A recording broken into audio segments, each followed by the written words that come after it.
Hello students, मैं उम्मीद करता हूँ कि आप सभी जो है अपने घरों पर स्वस्थ होंगे। मैं अपने पाठ को शुरू करने के पहले मैं सबको एक संदेश देना चाहता हूँ कि विश्व में किसी भी देवी देवता का स्थान दूजा है। माता पिता और गुरुजनों की सेवा ही सबसे बड़ी पूजा है। इस बात को याद रखते हुए आज हम लोग जो चलेंगे एवोगैड्रोस के नियम के बारे में पढ़ेंगे।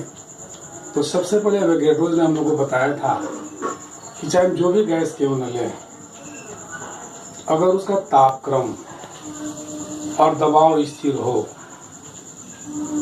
तो उस गैस के और आयतन भी निश्चित हो, तो जितना अणुओं की संख्या होगी दूसरे गैसों में उतनी अणुओं की संख्या होगी। इसके बारे में हम लोग पहले पढ़ेंगे।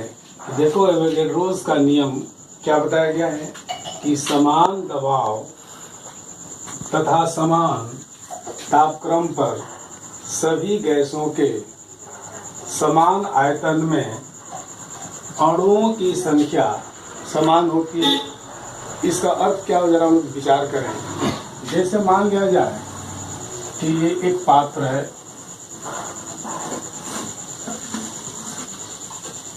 इसका आयतन मान लेते हैं कि 100 मिलीलीटर है और इसके अंदर में हाइड्रोजन गैस है। एक पात्र है, इसका आयतन 100 मिलीलीटर है जो गैस है, और इसमें जो है अगर मान लिया जाए कि अणुओं की संख्या मान लीजिए कि 1 लाख है। अब ठीक इसी माप का एक दूसरा जार लेते हैं।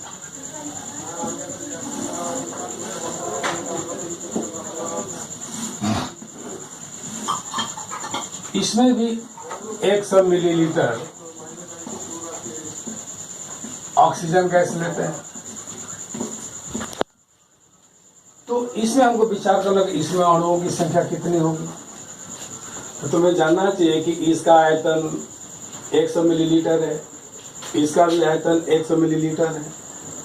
इस पर जितना दबाव है इस पर भी उतना ही दबाव है, इसका जितना आयतन है इसका भी उतना ही आयतन है। तो जब दबाव समान है, तापक्रम समान है और आयतन समान है तो अणुओं की संख्या भी समान होगी। तो जब यहाँ 1 लाख अणु है तो यहाँ भी जो है 1 लाख ही अणु होंगे। ठीक इसी तरह से सेम माप का अगर मान लेते हैं, एकदम से वही माप, कम बेसी नहीं, एक तीसरा पात्र लेते हैं और इसमें मान लिया जाए कि नाइट्रोजन गैस लेते हैं। तो क्या आप बता सकते हैं कि इसमें अणुओं की संख्या कितनी होगी? स्वाभाविक है कि जितना आयतन इसका है उतना ही आयतन इसका भी है, उतना ही आयतन इसका भी है। तो जब इसमें अणुओं की संख्या 1 लाख है, इसमें भी अणुओं की संख्या 1 लाख है, तो इसमें भी अणुओं की संख्या स्वाभाविक है कि 1 लाख ही होगी। मतलब हमने निष्कर्ष क्या निकाला कि समान दबाव में सब पर दबाव समान है, समान तापक्रम है, सबका समान तापमान है, समान आयतन में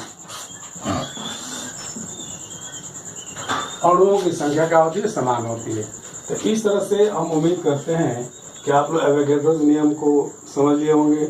इसको नोट कर लेना होगा और इसको याद कर लेना पड़ेगा कि समान दबाव तथा समान तापक्रम पर सभी गैसों के समान आयतन में अणुओं की संख्या समान होती है। जैसे समान दबाव तथा समान तापक्रम पर मान लिया जाए कि 100 मिलीलीटर CO2 गैस है। तो 100 मिलीलीटर CO2 गैस में मान लिया कि अणुओं की संख्या 5 लाख है। अणुओं की संख्या कितना है? 5 लाख है।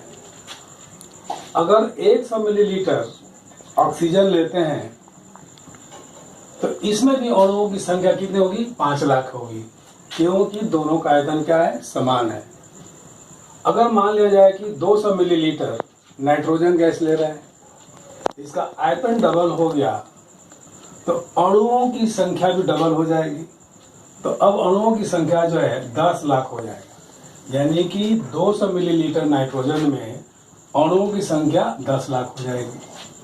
500 मिलीलीटर CO2 में अब ये जो कार्बन डाइऑक्साइड का आयतन जो है 5 गुना हो गया, तो अणुओं की संख्या भी जो है 5 गुना हो जाएगी।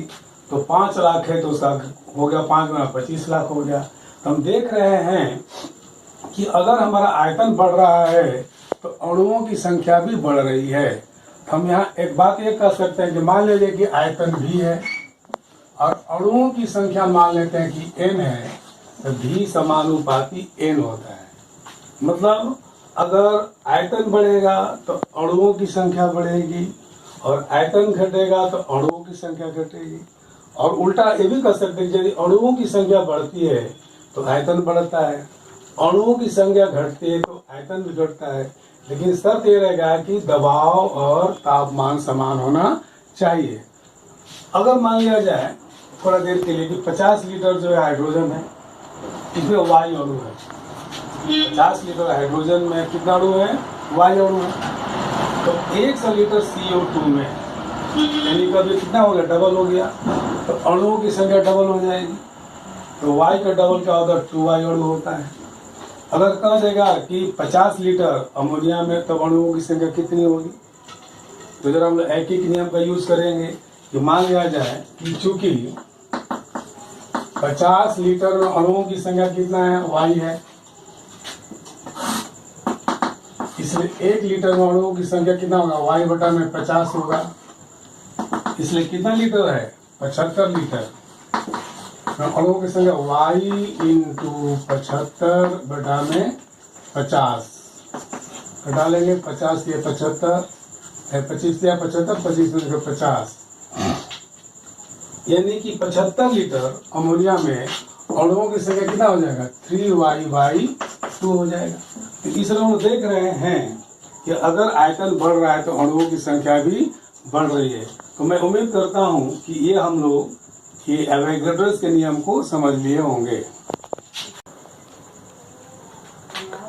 अब हम लोग एवोगैड्रोस नंबर के बारे में पढ़ेंगे, यानी हिंदी में एवोगैड्रोस संख्या। किसी भी पदार्थ के, वो चाहे गैस हो चाहे अन्य पदार्थ हो, किसी भी गैस के 1 ग्राम अणु में, कभी कभी उसको ग्राम अणु भार भी कहता है, किसी भी गैस के 1 ग्राम अणु भार में अणुओं की संख्या हमेशा निश्चित होती है। और वो जो निश्चित संख्या जो होती है उसी को हम लोग एवोगैड्रोस नंबर कहते हैं। और इसका मान हमेशा फिक्स्ड होता है और इसे हम लोग n के द्वारा लिखते हैं।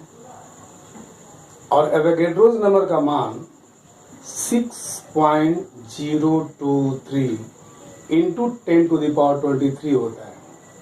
कभी कभी हमारे प्रश्नों में पूछा जाता है कि एवोगैड्रोस संख्या का मान कितना है, बताइए। तो स्वाभाविक रूप से हम बताएंगे कि एवोगैड्रोस संख्या का मान 6.023 इंटू 10⁻23 होता है। तो एवोगैड्रोस नंबर को हम इस ब्लैक बोर्ड पर लिख दिए हैं। इसे आप लोग को लिख लेना पड़ेगा कि किसी भी पदार्थ के, चाहे गैस हो चाहे तत्व जो भी हो, किसी भी पदार्थ के 1 ग्राम अणु में, अगले दिन हमने बताया था 1 ग्राम अणु क्या कहलाता है। एक अणु के भार को, एक अणु के भार को जब हम लोग ग्राम में लिखेंगे तो 1 ग्राम अणु होता है। अभी हम बताऊंगा सवाल में। 1 ग्राम अणु में अणुओं की संख्या हमेशा निश्चित होती है, फिक्स्ड होता है। अणुओं की संख्या, अभी थोड़ा देर पहले हमने पढ़ा, अणुओं की संख्या निश्चित होती है। इसी निश्चित संख्या को एवोगैड्रोस संख्या या एवोगैड्रोस नंबर कहते हैं। इसको हम लोग कैपिटल एन के द्वारा प्रदर्शित किया जाता है और इसका मान हमेशा हमने बता दिया कि 6.023 इंटू 10⁻23 होता है। इस पर हम लोग अभी सवाल को जो है हल करेंगे। अब हम लोग इस प्रश्न को देखें कि 72 ग्राम पानी में अणुओं की संख्या कितना है, हमको निकालना है। क्या क्या हुआ? पानी कितना ग्राम है? 72 ग्राम है। 72 ग्राम पानी में कितने अणु हैं, यानी नंबर ऑफ मॉलिक्यूल्स कितने हैं, हमको ज्ञात करना है। तो सबसे पहले हम लोग जानेंगे कि पानी का अणु सूत्र क्या होता है। हम लोग जानते हैं कि पानी का अणु सूत्र पिछले क्लासों में उन्होंने पढ़ा है H2O होता है, मतलब हाइड्रोजन का 2 परमाणु है। तो हमने बताया था कि हाइड्रोजन के एक परमाणु का भार 1 होता है, तो 2 का जरूर 2 होगा। और ऑक्सीजन का 1 परमाणु है, तो 1 परमाणु का भार 16 होता है। इसलिए ऑक्सीजन का ग्राम अणु कहो या ग्राम अणु भार कहो, ये बराबर हो गया 2 + 16 कितना हुआ, 18 हुआ। तो पानी का ग्राम अणु भार जो है 18 हुआ। अभी हम लोग थोड़ी देर पहले पढ़े हैं कि किसी भी पदार्थ के, चाहे गैस हो या जो भी हो, उसके 1 ग्राम अणु में अणुओं की संख्या हमेशा निश्चित होती है।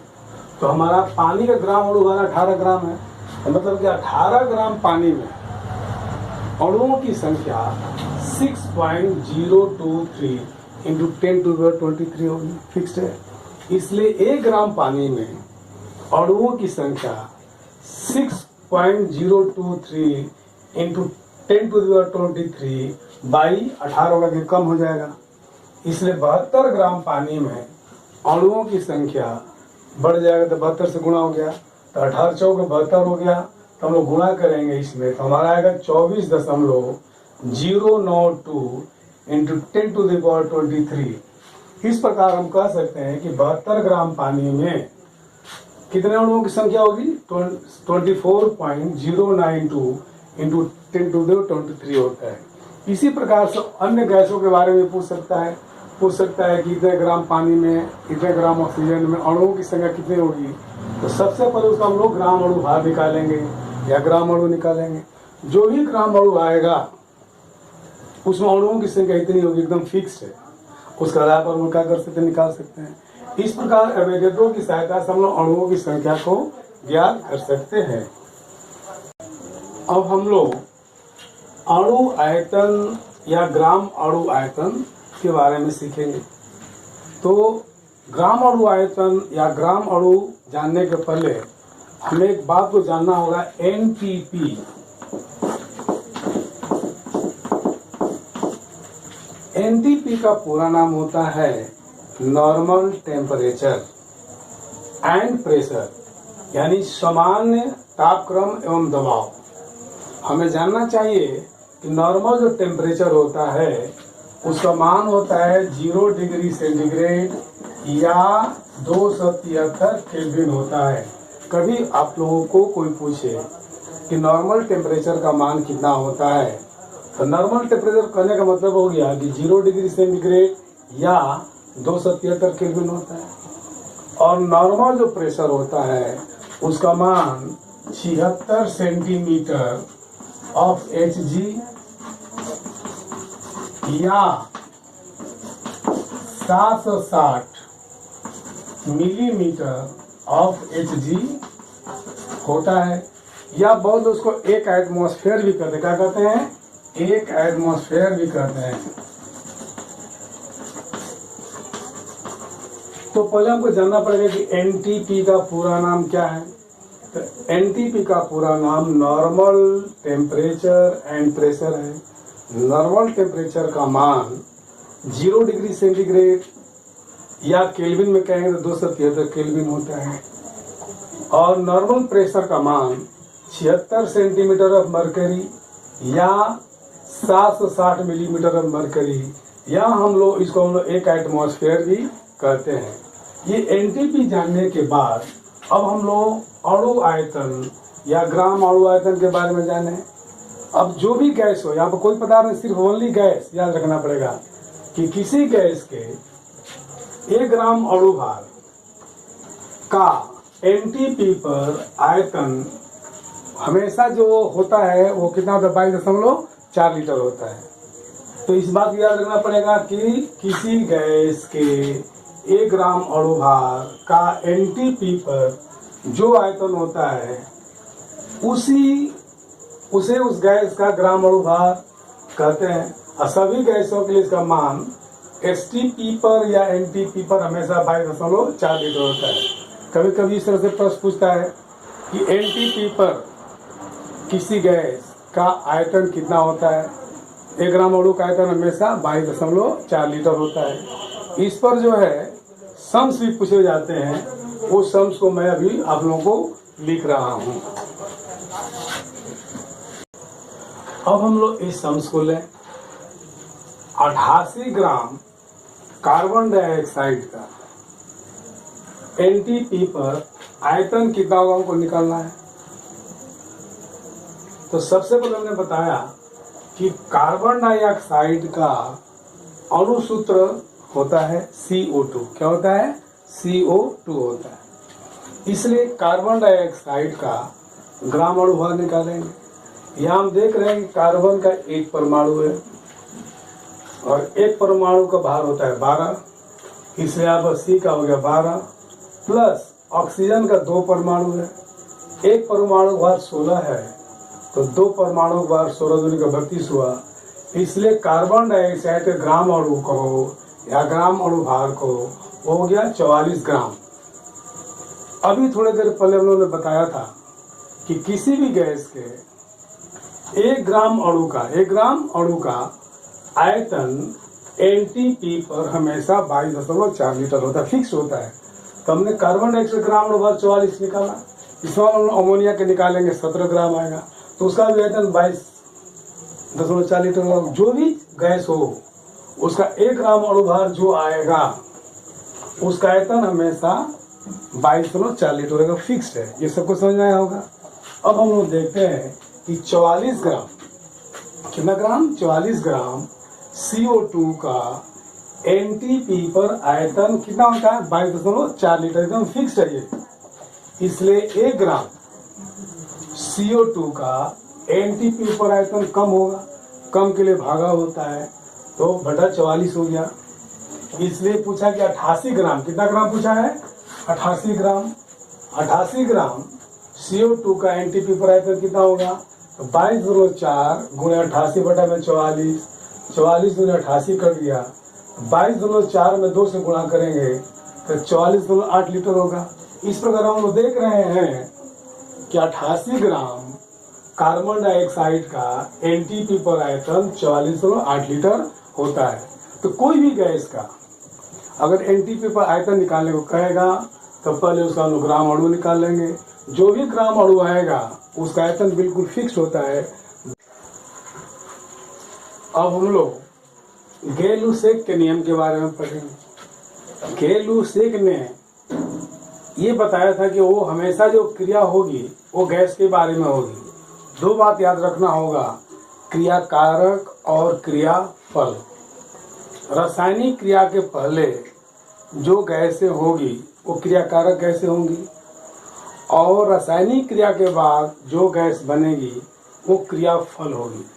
गै-लुसेक के बारे में हमेशा जान लोगे, यह केवल गैस के लिए एप्लीकेबल है और किसी के लिए एप्लीकेबल नहीं है। तो उसने क्या बताया था अपने के नियम में कि यदि 2 या 2 से अधिक गैस हैं, 2 या 2 से ज़्यादा गैसें आपस में मिलकर क्रिया करें, दोनों गैसें या 2 से अधिक गैसें मिलकर क्रिया करें और क्रिया के फलस्वरूप रासायनिक क्रिया के बाद यदि गैसी बने, रासायनिक क्रिया का बनना चाहिए, गैसी बनना चाहिए, तो क्रिया कारक, अभी हमने बताया क्रिया कारक, रासायनिक क्रिया में जो भाग लेगा वो क्रिया कारक होगा और रासायनिक क्रिया के बाद जो कुछ बनेगा वो क्या होगा? क्रिया फल होगा। क्रिया कारक और क्रिया फल एक सरल अनुपात में होता है। कौन अनुपात में होता है? क्रिया कारक और क्रिया फल हमेशा सरल अनुपात में होता है। जैसे मान लिया जाए कि हाइड्रोजन जो है ये गैस है, क्लोरीन जो है ये गैस है, ये आपस में मिल करके हाइड्रोजन क्लोराइड गैस बनाती है, वो भी गैस है। तो हम देख रहे हैं कि हाइड्रोजन का जो है या जो अणु होता है आयतन के रूप में जाता है, हाइड्रोजन का एक आयतन क्लोरीन के एक आयतन के साथ मिल करके हाइड्रोजन क्लोराइड गैस का 2:2 आयतन बना रहा है। मतलब इसका एक आयतन है, इसका एक आयतन है और इसका 2 आयतन है। इसीलिए हम लोग क्या देख रहे हैं कि हाइड्रोजन, क्लोरीन तथा एसियल गैस का अनुपात 1:1:2 है, जो सरल अनुपात में है। इस प्रकार ये जो है गै-लुसेक का नियम जो है हमारा प्रमाणित होता है। आज हम जो है इस वीडियो को यहाँ पर हम समाप्त कर रहे हैं, ये चैप्टर यहाँ समाप्त हो रहा है। इससे संबंधित यदि कोई भी प्रश्न होगा तो आप सभी लोग जो है हमारे नंबर से पूछेंगे और इसके बाद अगला जो हमारा जो है कल का वीडियो जो होगा इंग्लिश से होगा, वो पार्ट का नाम होगा सी फीवर। वो पोएम है क्लास 10 का सी फीवर है, उसके बारे में हम लोग कल चर्चा करेंगे। और आज जो है मैं यहीं पर कर करके आप लोग जो स्वस्थ रहें और अपने पढ़ाई पर ध्यान दें, इस बात को रखते हुए सबको अपनी शुभकामना देते हुए यहीं पर समाप्त करता हूँ।